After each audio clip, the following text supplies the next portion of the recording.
deixar uma palavra para vocês nesta manhã, me baseando aqui nos Salmos de número 122 e também no livro do profeta Jeremias, capítulo 29. Eu quero pedir a vocês que compartilhem essa mensagem, tá bom? Se não for o áudio que aqui vai ficar gravado, que seja pelas palavras de vocês mesmos, tá bom? Vocês mesmos transmitam esta mensagem aí para as demais pessoas. Qual é a mensagem que eu quero deixar? Um alerta para a igreja do Senhor na face dessa terra, principalmente no Brasil. Nós acabamos de sair de uma eleição em que o povo evangélico tinha uma expectativa e não ocorreu como esperado. Agora estão todos, irmãos, colocando aí Facebook, nas mídias sociais, luto pelo Brasil. Preste atenção no que estão fazendo. Olha só, estão profetizando dessa forma a morte do país. Estão profetizando a miséria do país. Estão aceitando tal coisa no nosso país. Estão se deixando influenciar pela política. Quantas vezes nós temos falado para a igreja do Senhor, nós temos pregado, nos esforçado para chegar no maior número de pessoas possível, para falar que a nossa vida não deve ser norteada pela política, seja ela pública, seja ela o que for. Nós somos norteados por Deus, pela palavra de Deus. Nós somos povo do Senhor. É evidente que todas estas coisas vão influenciar a nossa vida. Sim, de uma forma ou de outra elas vão repercutir no nosso dia a dia. Todavia, a nossa fé, o nosso posicionamento tem que ser o posicionamento de acordo com a vontade de Deus, irmãos. Não importa se nós tivermos na abundância, na tranquilidade. Quer dizer que então, se acontecesse do jeito que nós esperávamos, aí sim Deus nos abençoaria. Aconteceu o contrário do que nós esperávamos. Agora Deus está impedido de cumprir as promessas na nossa vida. Isso é um absurdo que nós estamos vendo. E além do mais, um povo que deveria estar abençoando a nação, estão profetizando a maldição. Agora fica todo mundo aí clamando por oração, chamando o povo para oração, orar pelo país. Irmão, o momento de ter orado foi lá atrás. Nós conclamamos a igreja para oração, tínhamos que ter orado mais lá atrás. Agora nós vamos sobreviver com aquilo que nós plantamos. Quem orou, quem buscou o Senhor vai ser sustentado. Quem tem fé em Jesus Cristo será sustentado. De outra forma, irmão, não adianta lamentar. Então, eu peço para que vocês passem isso nas redes sociais. Não compartilhem essas mensagens, irmãos, de morte. Pessoas colocando aí nos seus perfis aí, luto pelo Brasil. O Brasil não morreu não, irmãos. Nós não estamos mortos, gente. Quem nos dá vida é Cristo Jesus.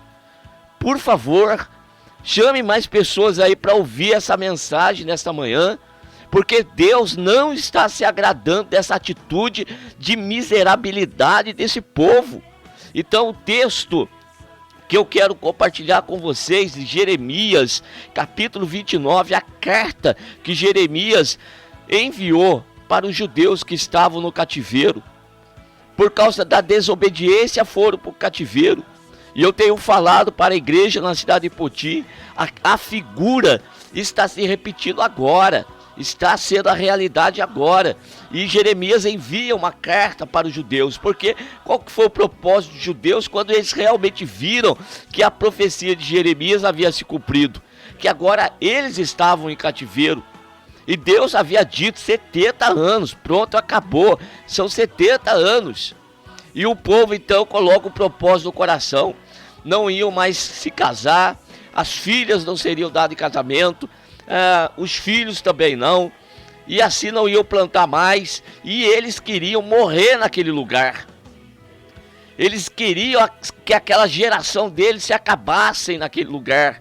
Mas o Senhor, por meio de Jeremias, envia uma mensagem para eles e vai dizer o seguinte, Jeremias 29, verso 4, assim diz o Senhor dos exércitos, o Deus de Israel, a todos os que foram transportados, que eu fiz transportar de Jerusalém para a Babilônia, edificai casa e habitai-as, plantai jardins e comei o seu fruto, tomai mulheres e gerai filhos e filhas, tomai mulheres para os vossos filhos, dai vossos filhos a maridos, para que tenham filhos e filhas, multiplicai-vos e não vos diminuais.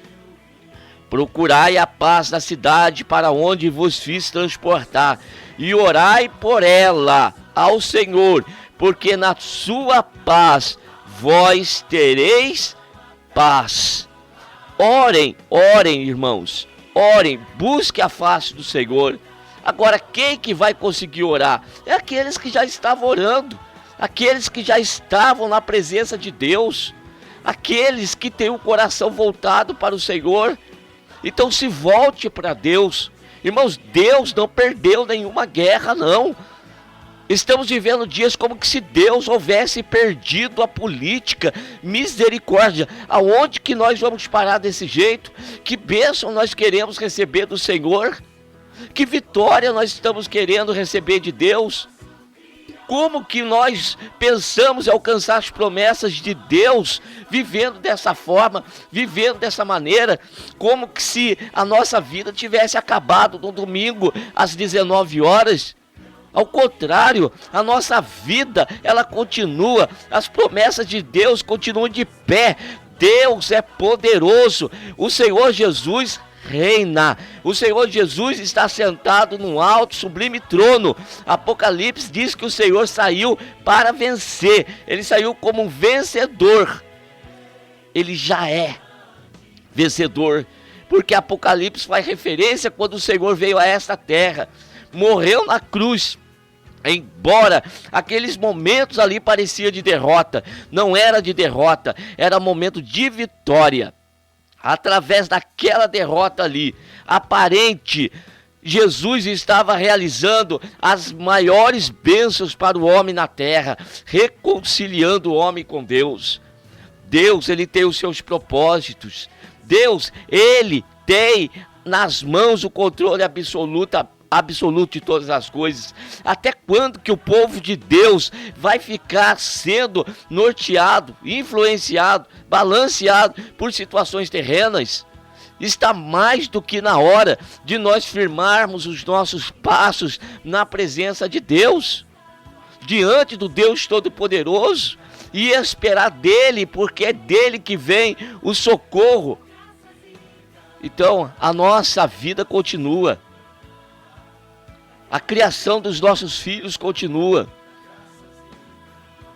A nossa forma de pregar o evangelho continua. E o nosso Brasil também vai continuar. Agora, se o povo de Deus, que se chama pelo nome do Senhor, o povo que se chama pelo nome do Senhor, fica determinando, uma grande parte determinando a morte, a derrota do país, como que vai ser, irmãos? Então Deus espera de nós coisas melhores. Deus está esperando de nós coisas melhores. Preste atenção, você que é ouvinte do programa Jesus e a Salvação, você que me acompanha aí pelas redes sociais, preste bem atenção nisso. Isso são coisas que testam, que provam a fé, que vai demonstrar aquele que é realmente um verdadeiro adorador. Porque não obstante todas as adversidades e dificuldades pelas quais nós passamos, você pode ter certeza absoluta, o Senhor, ele não perde o seu poder. E quem realmente crê nisso, vai desfrutar da paz, mesmo havendo guerra, mesmo havendo dificuldade. Irmãos, nós vamos ter paz no nosso coração. Nós vamos ter segurança, mas onde? No esconderijo do Altíssimo. Onde esse povo está escondido, aí se mostra onde realmente esse povo está escondido. Em quem estão esperando?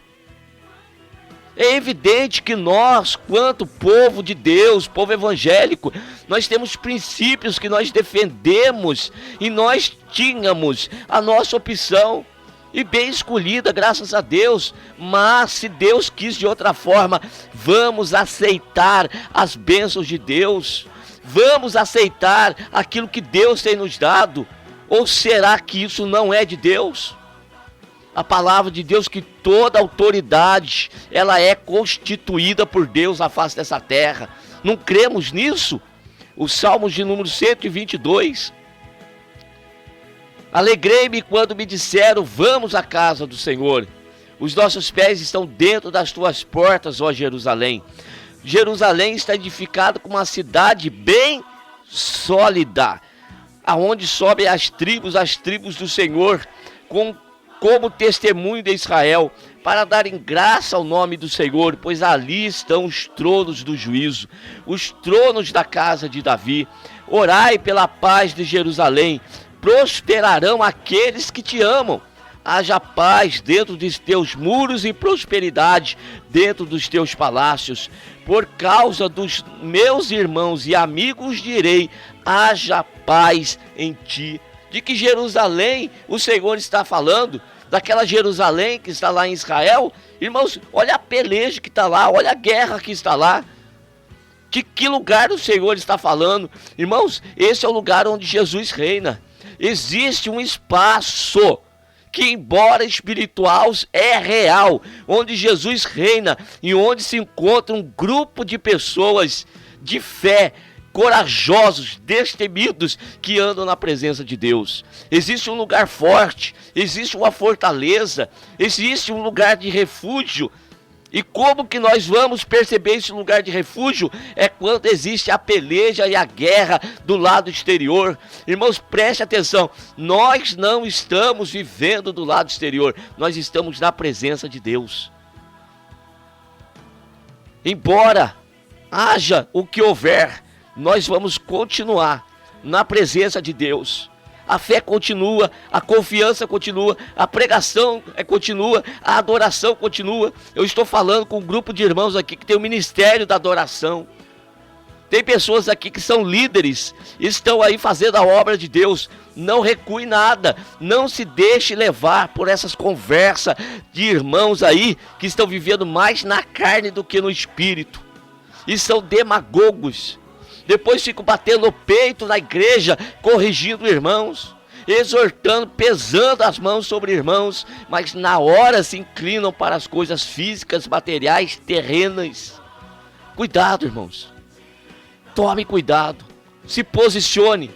Agora, do jeito que tanta gente aí, do jeito que tanta gente tem se posicionado com política, por que não se posiciona assim pelo Evangelho? Por que não se posiciona assim pelo reino de Deus? Permaneçam com Cristo, levante a bandeira do Evangelho, prega o Evangelho em tempo e fora de tempo. O reino de Deus está estabelecido sobre a terra. Vamos viver, irmãos, no reino de Deus. Vamos viver na presença de Deus. Vamos adorar verdadeiramente a Deus. Então, leve essa palavra adiante, leve essa mensagem adiante. Viu? Não percam tempo com redes sociais, por favor, em ficar respondendo coisas nas redes sociais. Não, é pessoalmente, é no seu WhatsApp, é na igreja. Quando você tiver oportunidade de falar, fale do reino de Deus. Jesus reina absoluto, está sentado no alto e sublime trono. E está buscando verdadeiros adoradores que o adorem em espírito e verdade. E quem é adorador, adora, independente de circunstâncias. Aqui nós temos um grupo de judeus que estavam em Jerusalém. E que quando Jeremias profetizava, zombavam de Jeremias, não criam na profecia. Agora estão vendo a profecia se cumprir. Estão no cativeiro. E agora querem se acabar, querem se destruir. Estão lamentando, chorando pelo cativeiro. Vamos acabar com essa geração. Bando de miseráveis, duros de coração, para entenderem a palavra de Deus. Então o Senhor também tinha no meio daqueles homens pessoas fiéis, judeus fiéis ao Senhor e que permaneceram fiéis, não obstante o lugar em que se encontravam. Terra distante de Jerusalém, mas foram fiéis, se manteram fiéis, se mantiveram fiéis na presença do Senhor. É assim que o Senhor espera de nós: fidelidade, integridade, sinceridade. Irmãos, vamos ser fervorosos no Espírito, vamos ser fervorosos servindo ao Senhor. Quer dizer que eu servi ao Senhor até domingo passado, e agora, a partir de segunda-feira, ontem, acabou o meu ministério? Não, irmãos, o meu ministério só está começando. A bênção de Deus só está começando sobre a minha vida e sobre a vida da minha família. As promessas de Deus que eu tenho pregado aqui e falado para a igreja, que nesse ano, no próximo ano, vai se cumprir, independente, irmãos, de governo, vai se cumprir, porque é de Deus que vem a vitória. Lembre dos salmos que eu estou lendo com vocês aqui, por exemplo, os salmos de número 121. Eleva os meus olhos para os montes, de onde que vem o socorro? Pois é, o primeiro olhar sempre é do material, sempre é dos montes. Mas a resposta é de lá que vem socorro? Não, o socorro vem de Deus. E a palavra de Deus para você, meu irmão e minha irmã, é que Deus está conosco. Deus ainda continua acima de todos, viu? Deus ainda está acima de todos. Deus ainda está acima de todos. Então vamos alertar a igreja, vamos tentar reanimar esses irmãos que estão tentando desencorajar os outros. Pegue você que está ouvindo essa mensagem e comece a encorajar esses irmãos e dizer para eles: olha, a vida continua, gente.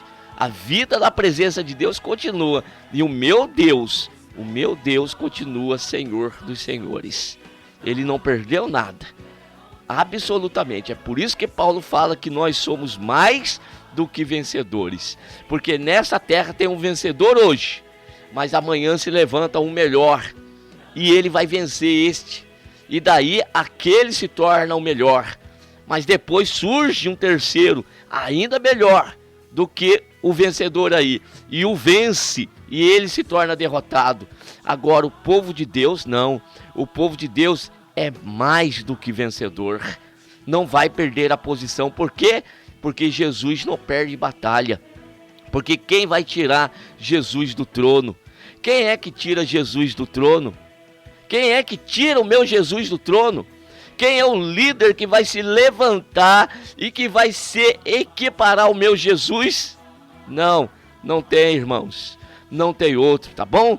Então vamos continuar crendo em Cristo Jesus e continue fazendo a obra de Deus.